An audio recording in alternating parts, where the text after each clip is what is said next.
The House That Wouldn't Let Go. Part 1. The Boy Who Wouldn't Step Outside. Part 2. Rooms That Remember. Part 3. Elizabeth Gray. Part 4. The Open Door.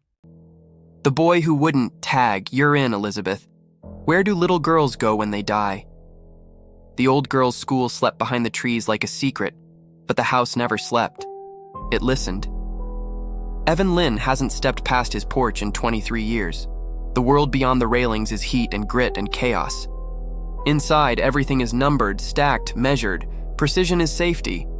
He lives by the pinky-width rule, one pinky's space between each row of canned goods, exactly. It was his mother's rule, then his, now all he has. His sister, Dr. Sloan Lynn, pulls up with a trunk full of coconut water and grief. She is a clinical psychologist who treats compulsions for a living. The irony of coming back to the place that built hers isn't lost on her. Their mother has died, cremation done, a modest service planned, and Sloan is here to do what she swore she wouldn't. Take care of the house and of Evan.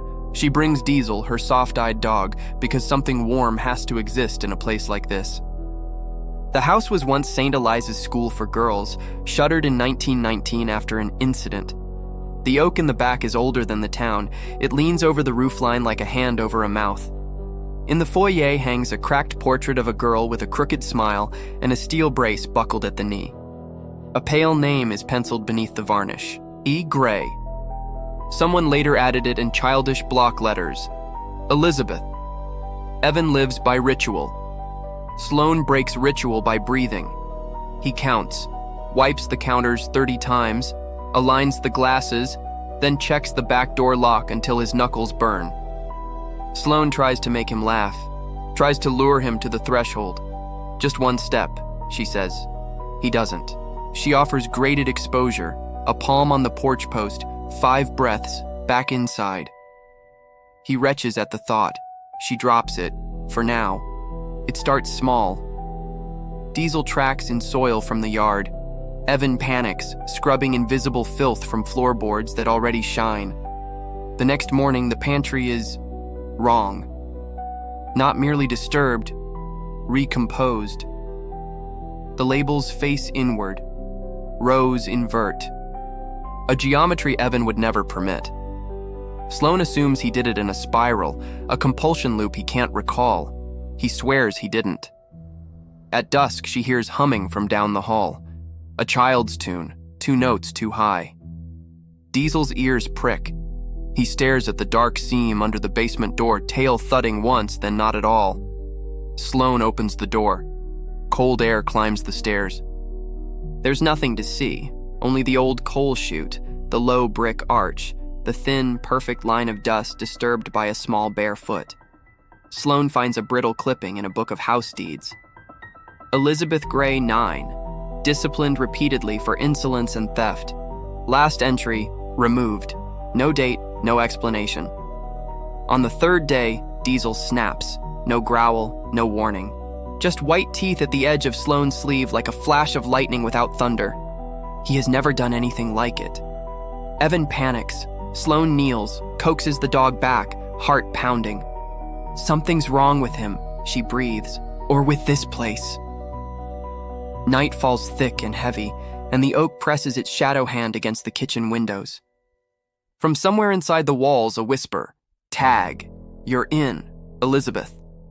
In the morning, every object in the kitchen is stacked into perfect towers.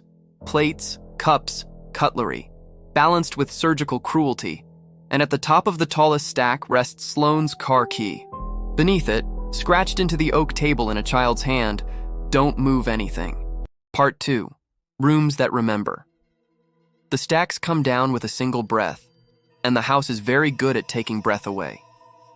Evan refuses to enter the kitchen.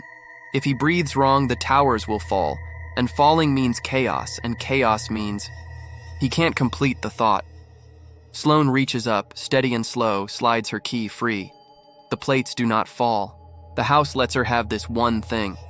She corners Evan with compassion sharpened to a point. "You're worse. I called someone." Dr. Thompson, a colleague who understands obsession and fear. But a different car rolls up the drive. Not the cautious sedan of a clinician, but a dusty station wagon with a hand-painted sigil hanging from the rear view. Roman Varga, spiritualist. Not Sloane's idea. She didn't call him. Evan didn't either. Roman is salt-thin, eyes too bright. He listens, palms open, as Sloane describes Diesel's sudden violence, the midnight humming, the rearranged world. He walks the rooms without touching anything. He mutters the names of things that don't belong to this century.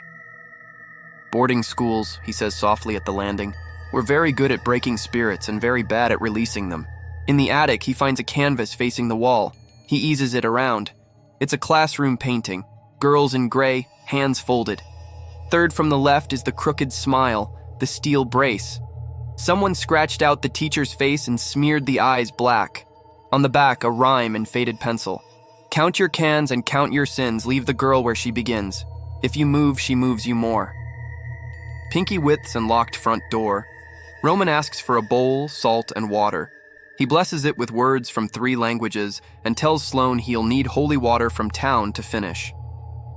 It's restless, he says, voice low, not a demon. Something angrier, something taught to be angry. He asks them not to touch anything until he returns. He takes the long walk down the drive with the bowl in his hands like a borrowed heart. He never comes back.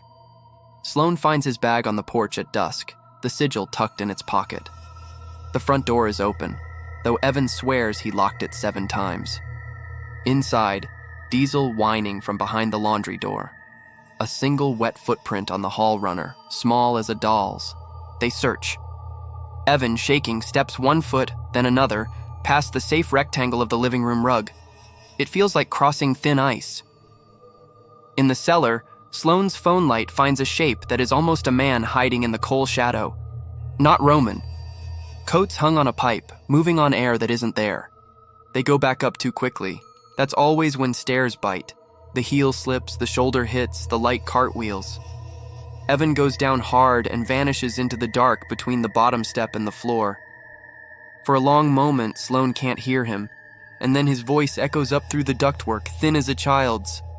It grabbed me. She reviews the basement camera footage. Their mother had cameras everywhere, and for safety, she said.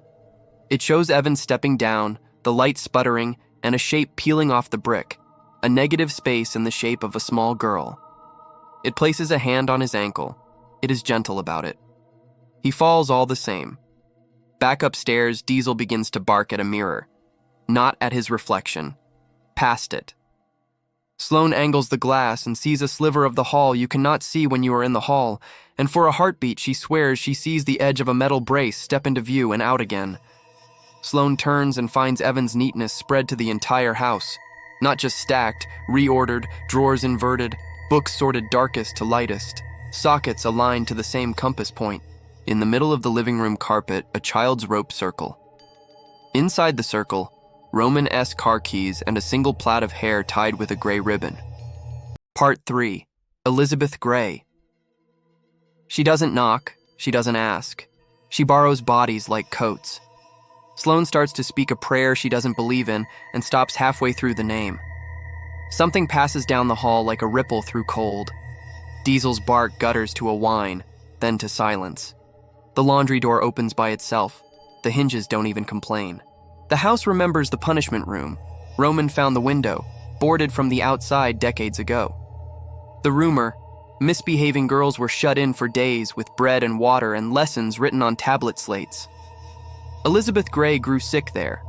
Fever hallucinations, whispered confidences to the blind corner. When they finally opened the door, she smiled with cracked lips and said she'd made a friend. After the closure, someone lived here who didn't last. A small family, a tragedy no one at the diner will speak of. Sloane resolves to leave, but Evan cannot. He stands at the door, tries, can't. The gasp catches in his throat. His mother trained him well. We can't just abandon Roman, he says, knuckles white. We don't even know if... He doesn't finish. They compromise, secure the house, call for help, stay together. They don't stay together. A child laughs by the downstairs bath. Sloane goes first with the flashlight. Evan follows, remembering too late that following is how lambs disappear. The light finds water in the tub, though no one filled it. The surface shivers and shows Sloane's face, and behind it, another, pale and amused. Sloane reels. Hands, small, viciously strong, push. Her shoulder hits porcelain. Water receives her like a secret. Diesel hits the bathroom door bodily, claws skittering. Evan drags Sloane up, choking, sobbing, swearing. On the fogged mirror, letters appear backwards, then correct themselves as if rewritten from the other side. Elizabeth was thirsty. The tub drain gulps a long, satisfied breath. The possession comes without ceremony. No Latin, no head spinning. Just Bridget, Sloane's oldest friend who has just arrived from town with holy water and takeout, stepping into the living room and stopping dead. The gray ribbon appears around her wrist. Her mouth smiles a wrong smile. Her eyes shine with childish cruelty that is not hers. "Where did you put it?" the not Bridget voice asks, sing-song. "The thing you took that belonged to me." No one answers because no one knows. The lights go out in the hallway and come back red with sunset that isn't there. Diesel whimpers and backs toward the pantry. Sloane tries the calm voice therapist trick. It works on men with knives and women with grief. It doesn't work on whatever borrowed Bridget's bones. The not Bridget takes Sloane, wrist, then throat, then mind, just a little, a test of fit, and then throws her like a doll into the sofa. Evan lunges and gets a palmful of ribbon, which he rips free. The not Bridget looks down at the naked wrist and shrieks as if skin has been peeled. "Give it back," she says, and the house hums with the same words in a dozen old voices. Sloane thinks like a clinician. Possession stories always have anchors. A toy, a locket, a hair ribbon, chalk, a name carved under a bed. What did the mother move? What did she hide? She ransacks the room the house hates most, their mother's bedroom, and finds nothing but order and the faint perfume of antiseptic. Then she remembers the portrait, the back. The staples in the frame are new.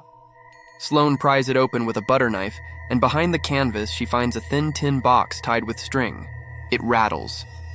Inside, a slate chip with the letter E scratched deep, a brass brace screw, a coin, a lock of child's hair wrapped in tissue, and at the bottom, a paper she recognizes in her mother's tidy defensive script. To keep her still. Sloane understands too much in a blink. Her mother hadn't installed cameras to watch Evan. She installed cameras to see if the child moved. She stole a piece of the girl to keep her still. Sloane holds the tin and feels the room lurch. The not Bridget turns her head slowly towards Sloane, eyes wet with flames that aren't flames. "Thank you," she says sweetly. "Now I know where to look." The bedroom door slams and the tin box flies from Sloane A.'s hands as if snatched by a wind from inside the wall. Part 4. The house that wouldn't let go. To free a trapped child, someone has to open the door and stand there long enough for both of you to walk through. Evan's terror and precision have the same mother. His body wants to fold in half, sit in a corner, count and count and count. Instead, he stands in the hallway with the front door at his back, open. He has never stood with the door open this long. The house breathes in with him and out against him. Sloane and the not Bridget circle each other in the mother's room. Diesel lies low at the threshold, chuffing like a small engine, eyes on Sloane's hands. "If you hurt her," Sloane says, "there will be nothing left for you to wear." The not Bridget laughs like a bell dropped down a well. Sloane bargains instead. "Elizabeth Gray," she says, speaking to the girl beneath the black varnish of rage. "They shut you in a room without water. They taught you to be quiet and still. When the fever came, nobody came with it. You've been thirsty ever since. If we give back what was taken, if we undo what my mother did, can you leave us?" The not Bridget pauses, the ribbon at her ankle trembling like a struck string. And for one terrible, soft second, there is a child there, not a storm. "I want my things," she says in a voice that has practiced being hushed. Sloane throws the tin into the rope circle in the living room and steps back. The air presses down. The tin opens by itself. The hair lifts, curls, and drifts toward the portrait like smoke remembering the candle. The screw rattles across the floor, finds a seam under the baseboard, slips inside with insect efficiency. The slate chip, E, balances at the lip of the circle and does not move.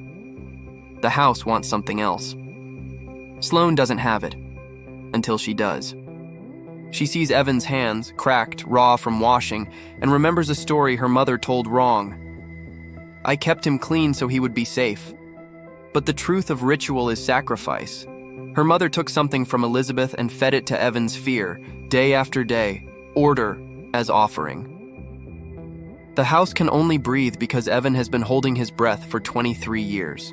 Evan, Sloane says, calm as a surgeon, we have to let the house be dirty. He looks at the open door. He looks at his hands.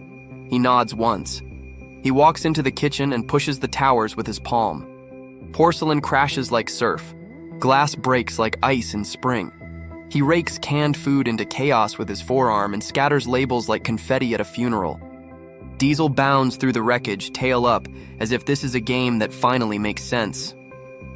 Upstairs, the Not Bridget convulses, body shorting out the way a radio does when you twist the dial off a station. The house rattles. The portrait falls and cracks, canvas tearing at the mouth. In the tier is not lath and plaster, but a narrow dark and the smell of old water. Sloane takes the slate chip with the E and holds it over the tier. We'll put you back where you started, she says, and then we'll open the door you never had. The Not Bridget lunges, but Diesel is there first. Gentle jaws on her sleeve, not teeth, just wait, just stay. Sloane slides the chip into the tier. The ribbon at the Not Bridget S ankle unties itself and falls to the floor like something that has finally remembered gravity. Wind moves through the house, an honest wind, not a haunted one. Through the front door, Evan refuses to close. For a moment, it feels like the tree outside is breathing with them. The dark behind the torn canvas lightens to the color of early morning. A small shadow steps to the edge and hesitates. Sloane holds out her hand. Elizabeth, she says. Tag, we're out. Something small and colder than water touches her fingertips, and then isn't there. The portrait canvas sags, then lays flat. Downstairs, the sink coughs once and runs clean. Bridget wakes on the carpet, head pounding, ribbon around her wrist gone. She whispers a profanity and a prayer together. Evan is on the porch, eyes closed, hands open, the air of the world in his lungs. One step more, Sloane says, and he takes it. Then another. He won't go far today. He doesn't have to. They pack Roman's bag with care and send messages that don't deliver. Maybe he ran. Maybe the house kept a piece. The oak shifts in a wind they can actually see. Sloane scratches Diesel's neck and laughs when he sneezes dust. Life doesn't get clean. It gets lived. Weeks later, Sloane rehung the portrait in the hall with fresh glass. At night, if you pass too slowly, you'll think you hear a girl humming. Not angry, not thirsty, just practicing the habit of leaving.